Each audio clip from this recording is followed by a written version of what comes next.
Hello student, future creative classes में आपका बहुत बहुत स्वागत है। आज हम फ्यूचर क्रिएटिव क्लासेस में क्लास 10th मैथ्स का चैप्टर 4 का एक्सरसाइज 4.1 का क्वेश्चन नंबर सेकंड का थर्ड हम सोल्व करने जा रहे हैं। क्वेश्चन नंबर सेकंड का थर्ड क्वेश्चन क्या है, तीसरा क्वेश्चन क्या है, तो देखिए इसको हम अच्छे से समझेंगे। क्या कंडीशन दे रहा है कि प्रश्न में, है ना।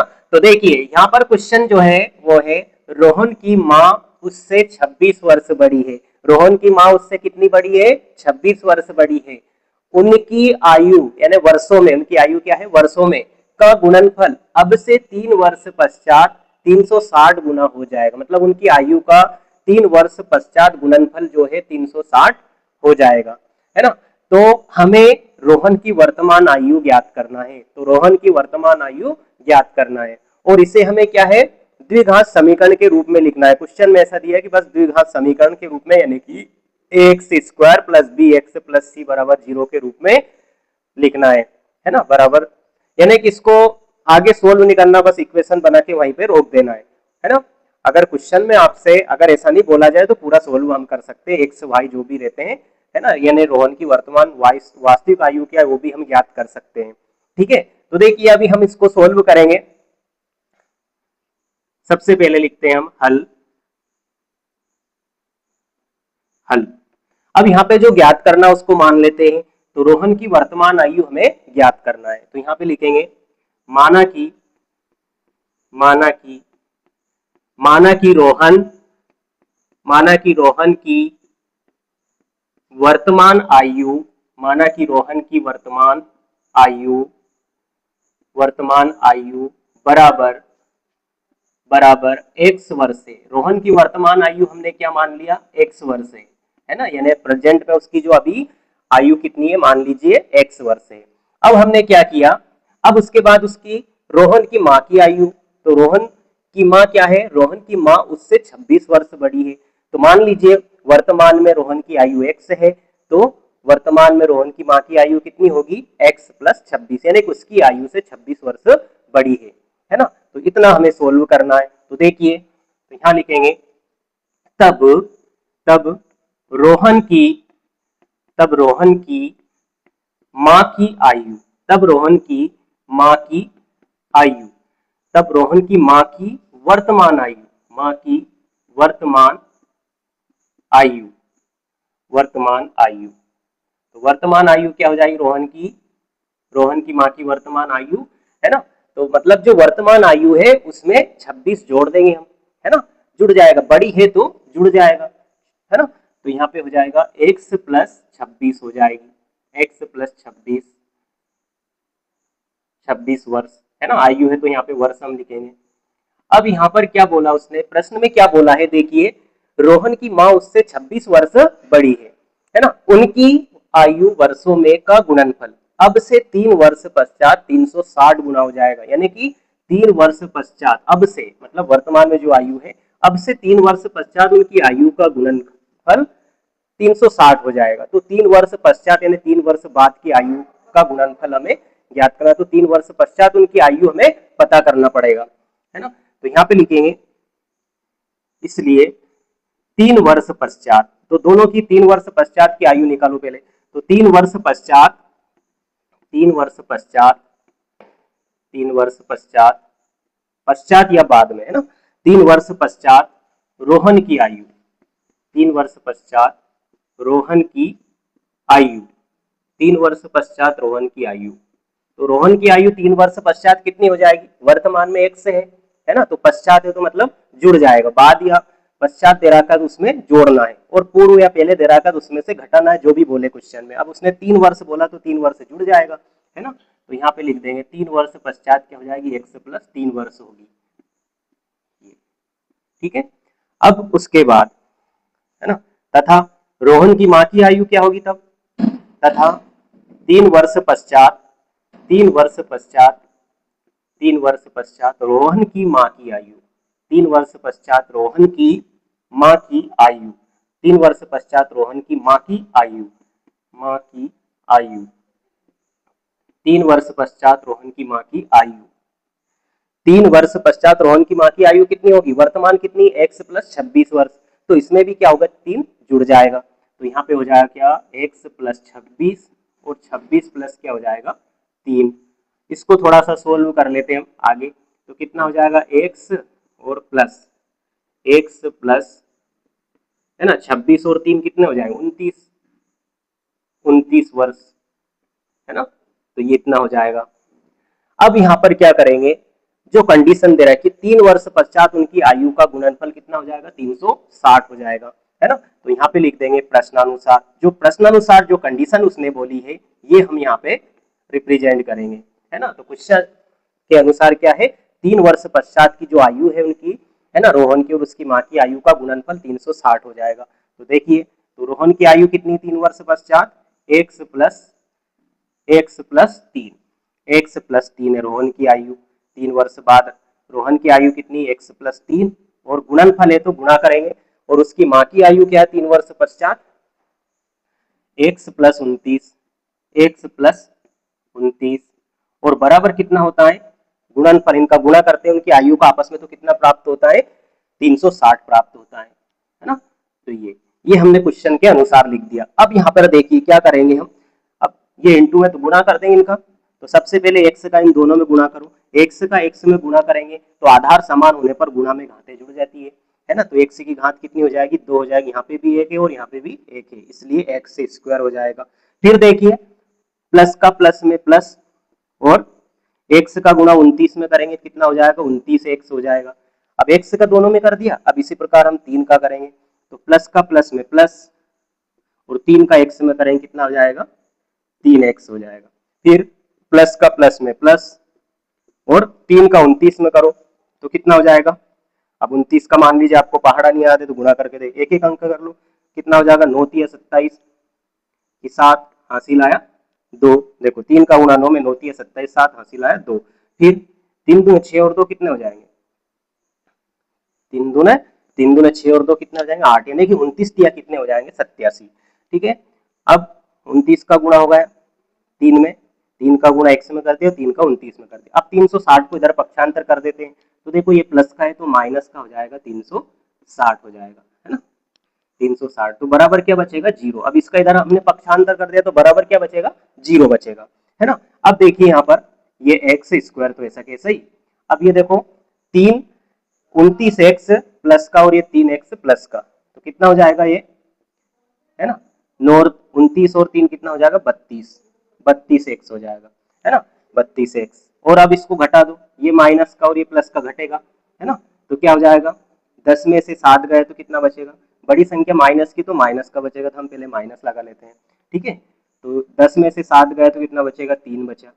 अब एक इधर ले लेते हैं, कितना हो गया 6, सॉरी यहाँ कितना हो गया, एक इधर दे देते हैं, हो गया 5, 5 में से 8 घटाएंगे तो 5 में से 8, 5 को बना हम कितना 15, 15 में से 8 गए कितना बचेगा 7 बचेगा, बड़ी संख्या है ना, 15 में से 8 गए तो 7 बचेगा, एक इधर ले लेते हैं, कितना हो गया 2 हो गया, यानी कि 273 बचेगा, बड़ी संख्या माइनस की तो माइनस का, तो बराबर क्या आ गया 0।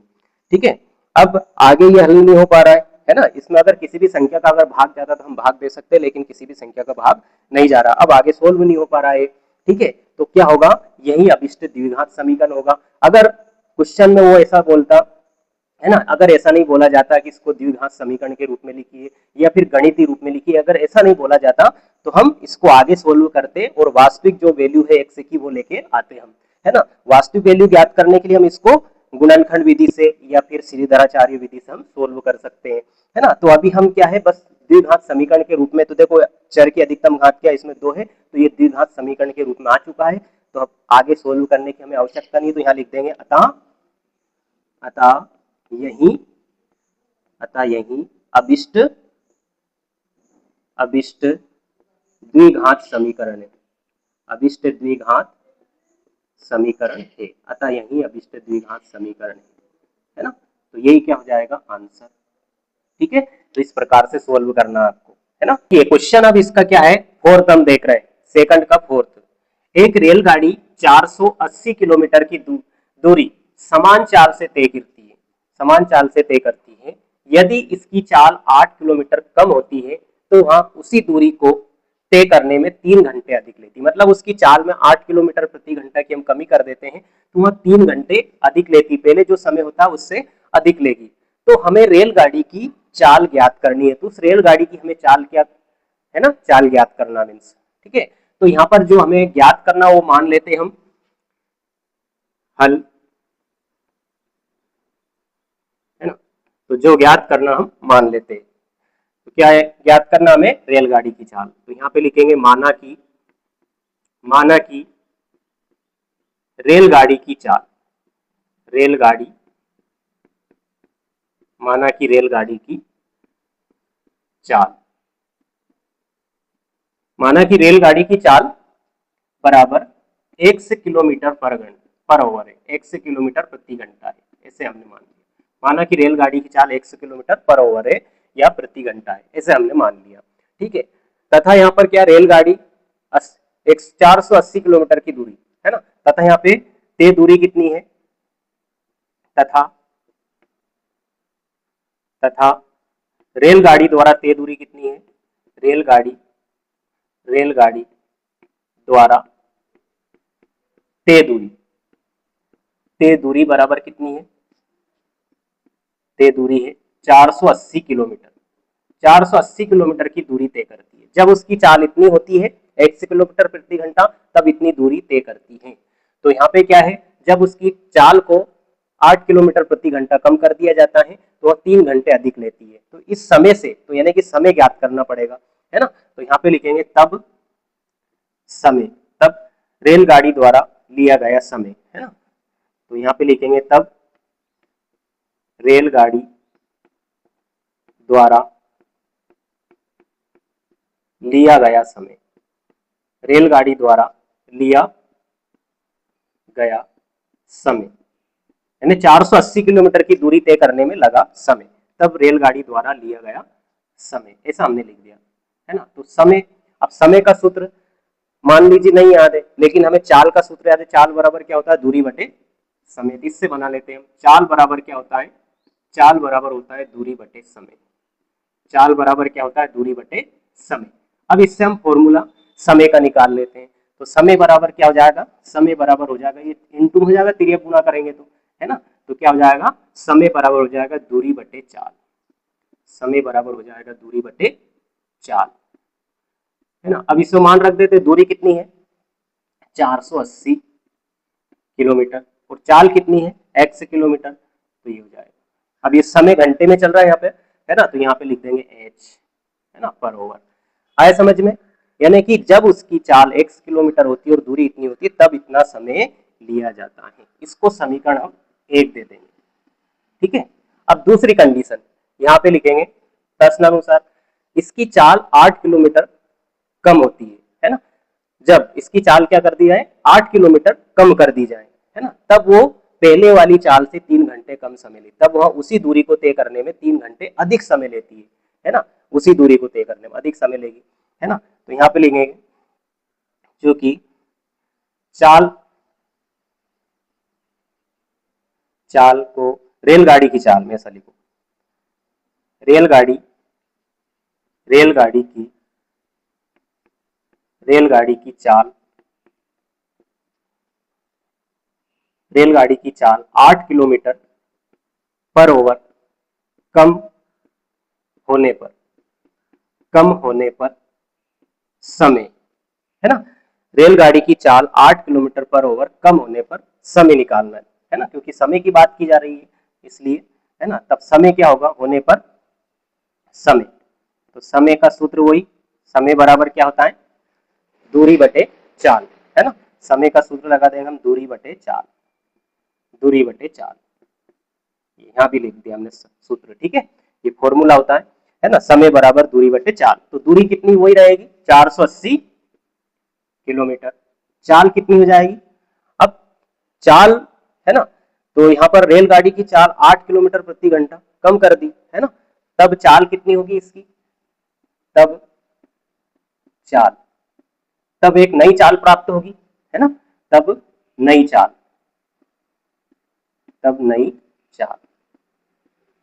चाल बदल जाएगी अब उसकी, है ना, तब नई चाल। तो पहले कितनी थी, x किलोमीटर प्रति घंटा थी, अब उसके है ना। चाल में क्या है, 8 किलोमीटर की कमी कर दी तो एक नई चाल प्राप्त होगी, है ना। तो कितनी हो जाएगी, चाल बराबर हो जाएगी x माइनस 8 किलोमीटर पर प्रति घंटा हो जाएगी, है ना। कम कर दिया, यहाँ पे क्या कर दिया, कम होने पर, तो कम होने पर 8 जो चाल थी उसमें से 8 घंटे कम हो गए, है ना। 8 किलोमीटर प्रति घंटा चाल जो उसकी कम हो गई, है ना। तो अब नई चाल हमें प्राप्त होगी।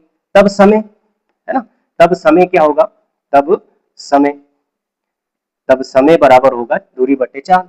तो दूरी तो वही रहेगी, है ना, चाल बदल गई, यहाँ पे चाल कितनी हो जाएगी, x माइनस 8, इसको दे देंगे हम समीकरण 2, है ना। अब यहाँ पर लिखेंगे जो कंडीशन उसने बोली है प्रश्नानुसार, तो यहाँ पे लिखेंगे प्रश्नानुसार जो उसने कंडीशन बोली वो हम लिखेंगे यहाँ पे प्रश्नानुसार क्या है, देखिए क्या है यहाँ पर कंडीशन, यदि इसकी चाल यानी रेलगाड़ी की चाल 8 किलोमीटर पर ओवर कम होती है, प्रति घंटा कम होती है, 8 किलोमीटर प्रति घंटा कम होती है, तो वहां उसी दूरी को तय करने में 3 घंटे अधिक समय लेती है, 3 घंटे अधिक लेती है ना। तो हमें रेलगाड़ी की चाल ज्ञात करनी, तो कितने घंटे, पहले वाली रेलगाड़ी के समय से 3 घंटे अधिक लेती है ना। तो पहले वाली रेलगाड़ी से अधिक समय लेती है, तो ये वाला समय जो है पहले वाले समय से 3 घंटे अधिक होगा, है ना। मान लीजिए पहले कितना लिया, तो उसने 3 घंटे लिया था, है ना। अब बाद वाला समय कितना होगा उसी दूरी को तय करने में, तो 3 घंटे अधिक लेती है, तो मतलब 3 + 3 और हो जाएगा, तो 6 घंटे लेती है ना। तो 6 घंटे लेगी बाद की दूरी को तय करने में, है ना। तो इसलिए क्या करेंगे, ये वाला समय, है ना, तो ये वाला समय क्या हो जाएगा यहाँ पर 480 बटे में x माइनस 8, है ना। तो ये वाला जो समय है पहले वाले समय से, क्या बोला उसने, ये इसकी चाल में 8 किलोमीटर प्रति घंटा की कमी होती है, तो वहां उसी दूरी को तय करने में 3 घंटे अधिक समय लेती है। तो 3 घंटे यानी कि दोनों समय को बराबर करने के लिए, तो ये समय पहले वाले समय से अधिक है, तो इस समय को उसको बराबर करने के लिए क्या करना पड़ेगा, पहले वाले समय में हमें ये यहाँ पे एच लगा देंगे, पहले वाले समय में हमें 3 जोड़ना पड़ेगा क्योंकि 3 घंटे अधिक लेती है। तो यहाँ पे लिख देंगे 480 और बटे में x, और इसमें क्या कर देंगे 3 घंटे हम जोड़ देंगे, है ना। तो इस समय के बराबर हो जाएगा, पहले 3 घंटे पहले वाले समय से 3 घंटे अधिक है, तो पहले वाला जो समय उसमें हमने 3 जोड़ दिया तो बराबर हो जाएगा, है ना। तो ये प्रश्नानुसार। अब क्या करते हैं, इसको हम आगे सोल्व कर लेते हैं, ठीक है। तो देखिए, तो पहले दिन का क्या है, एलसीएम ले लेते हैं हम, है ना, एलसीएम, इसको सोल्व कर लो पहले इन दोनों को, है ना। ये ऐसा कैसे 480 बटे x माइनस 8, दो तरीके से हम सोल्व कर सकते हैं इसको, है ना। चलो हम ऐसे कर लेते हैं सिंपल मेथड से, इसका इसमें गुणा करते हैं, एक का 480 में गुणा 480 और एक से का इधर गुणा कर लेते हैं, तो क्या हो जाएगा 3x का गुणा 3 में तो 3x हो जाएगा, और हर का हर में करेंगे x, ठीक है, हर का x का गुणा 1 में करें तो x। अब क्या करेंगे, ये पूरे के बटे में और ये भी पूरे के बटे में, तब क्या करते हैं हम तिर्यक गुणा यानी क्रॉस मल्टीप्लाई हम उनका कर लेते हैं, ठीक है। इसका गुणा इधर करो और इसका इधर करो, तो पहले इसका इधर कर देते हैं, है ना, क्रॉस मल्टीप्लाई। तो देखिए क्रॉस मल्टीप्लाई हम करेंगे इसका, तो क्या हो जाएगा, देखिए x का गुणा 480 में करेंगे तो कितना हो जाएगा 480 x हो जाएगा, फिर x का गुणा प्लस 3x में करेंगे तो आधार समान होने पर घातें जुड़ती है, इसलिए क्या हो जाएगा प्लस 3x स्क्वायर हो जाएगा, है ना। ये x का दोनों में कर दिया। अब क्या करेंगे हम माइनस 8 का इनमें करेंगे, माइनस 8 का 480 में करो तो 8 का गुणा 0 में 0, है ना, पहले चिन्ह का माइनस का प्लस में गुणा माइनस, अब 8 का गुणा 0 में 0, है ना, ये फिर 8 का गुणा 4 में करेंगे 8 का गुणा 8 में करेंगे 8 8 64 की 4, हासिल आया 6, ठीक है।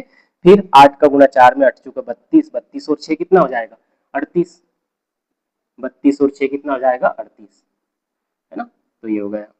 फिर देखो x का कर दिया दोनों में और फिर माइनस 8 का कर दिया दोनों में, ठीक है।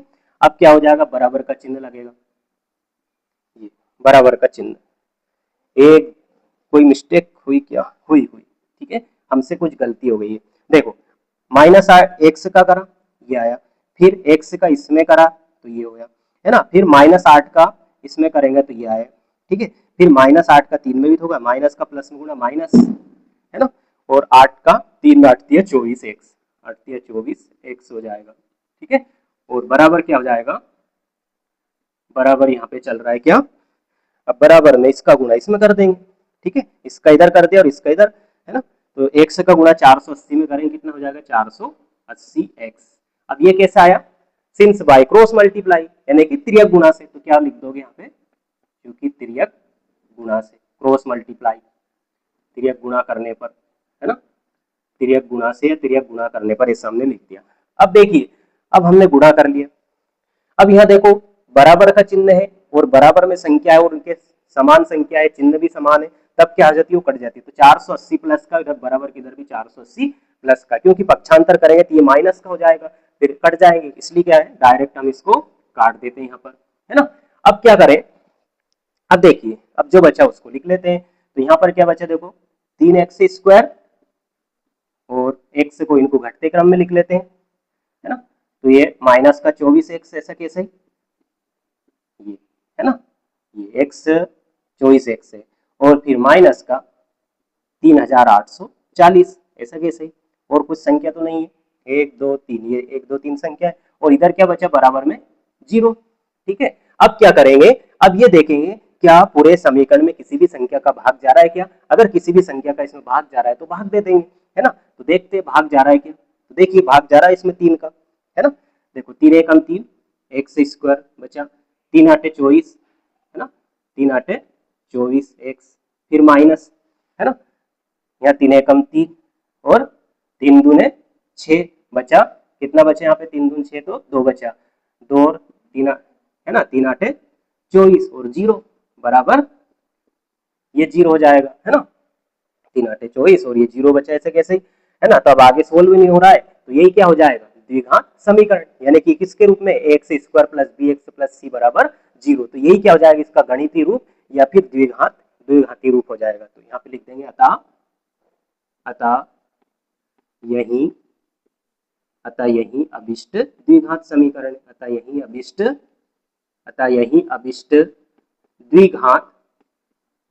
अभिष्ट द्विघात समीकरण, इस प्रकार से हमने लिख दिया, है ना। तो यही क्या हो जाएगा इसका आंसर। तो इस प्रकार से क्या हुआ, ये पूरा क्वेश्चन सोल्व हो गया, है ना। अब आपको अच्छे से इसको बार बार रिवीजन करना है ना, प्रैक्टिस करना है, क्वेश्चन आते हैं एग्जाम में, है ना।